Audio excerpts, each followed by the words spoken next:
The Clinton White House doubled down on abusive behavior, and it's fair to criticize Hillary Clinton. As a wave of stories unfold about sexual harassment and assault by men in power, a senior Democratic leader says her party should reflect on how it handled such charges when they were leveled against former President Bill Clinton.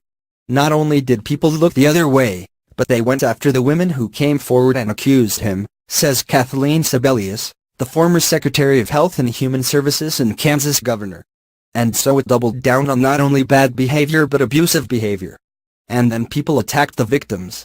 Sebelius extended her criticism to Hillary Clinton and the Clinton White House for what she called a strategy of dismissing and besmirking the women who stepped forward, a pattern she said is being repeated today by alleged perpetrators of sexual assault, saying that the criticism of the former First Lady and Secretary of State was absolutely fair.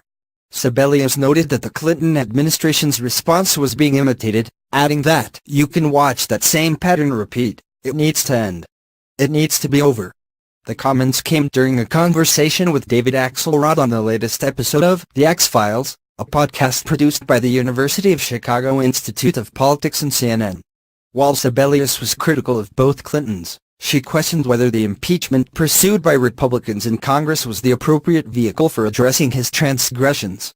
Sebelius also refused to take a position on whether Senator Al Franken, a Democrat, should step down in response to allegations of groping. She drew a distinction between Franken's reaction and those of Alabama Senate candidate Roy Moore, movie mogul Harvey Weinstein, and several others, who have denied accusations of sexual assault and sexual harassment. Franken has done something different than some of the other males involved, she said. He first of all admitted behavior and apologized, but immediately asked for an ethics investigation on himself. The others, she said, have followed a very different path, and it's a path that looks a lot more like what Bill Clinton did. Sebelius acknowledged that the Senate Ethics Committee has a checkered history of policing such charges, but suggested